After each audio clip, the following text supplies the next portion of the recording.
तिखट पुरी करण्यासाठी इथे हिरवी मिरची, लसूण, 1 चमचा ओवा, 1 चमचा जिरे, पोहे खायच्या चमच्याने जिरे आणि ओवा इथे घेतलेला आहे. हे सर्व आपण मिक्सरला बारीक करून घेतलेलं आहे. 2 वाटी ज्वारीचं पीठ, 1 वाटी गव्हाचं पीठ, अर्धी वाटी बेसन पीठ घेतलेले आहे. हे सर्व पीठ आपण चाळून घेतलेले आहेत. त्या चाळून घेतल्यामुळे त्यामध्ये पिठाच्या गुठळ्या वगैरे राहत नाहीत. पिठामध्ये चवीपुरते मीठ, 1 चमचा हळद, मिक्सरला फिरवून घेतलेले वाटण घ्यायचे आहे. हे सर्व एकजीव करून घ्यायचे आहे. यामध्ये थोडे थोडे पाणी घालून पीठ असे सैलसर मळायचे आहे. एकदमही पाणी घालायचे नाही आहे, त्यामुळे पीठ आपले जास्त पातळ होऊ शकते. पाण्याचे प्रमाण योग्य वापरायचे आहे. इथे आपले पीठ व्यवस्थित असे मळून झालेले आहे. त्यातला एक छोटासा असा गोळा घेऊन ते मी पॉलिथिनचा पेपर घेतलेला आहे. हवा असेल तर तुम्ही ते कॉटनचा कपडा ओला करून त्यावर पुरी थापून घेऊ शकता. एक मीडियम आकाराचा असा गोळा घेतलेला आहे पिठाचा.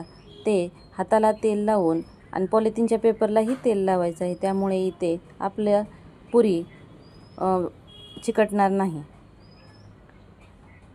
एक एक करून अशा सर्व पुऱ्या थापून घ्यायच्या आहेत. तेल गरम झाल्यानंतर यामध्ये हळूवार अशी पुरी सोडायची आहे. डब्यासाठी, प्रवासात बाहेर जाण्यासाठी या पुऱ्या टिकायलाही एकदम छान आहेत. थंड झाल्यानंतर एअरटाईट कंटेनरमध्ये जर ठेवल्या तर 5 ते 6 दिवस या सहज टिकतात. इथे आपण तेल गरम करायला ठेवले होते. पुरी तळताना गॅसची फ्लेम ही फुल ठेवायची आहे. तेल गरम होऊ द्यायचं आहे. त्यातनं धूर निघेपर्यंत ठेवायचं नाही.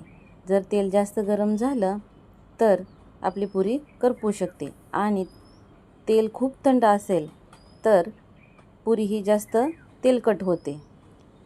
तेलामध्ये पुरी टाकल्यानंतर त्यावर असे थोडे थोडे तेल असे टाकायचे आहे. त्यामुळे पुरी आपली टम्म फुगते.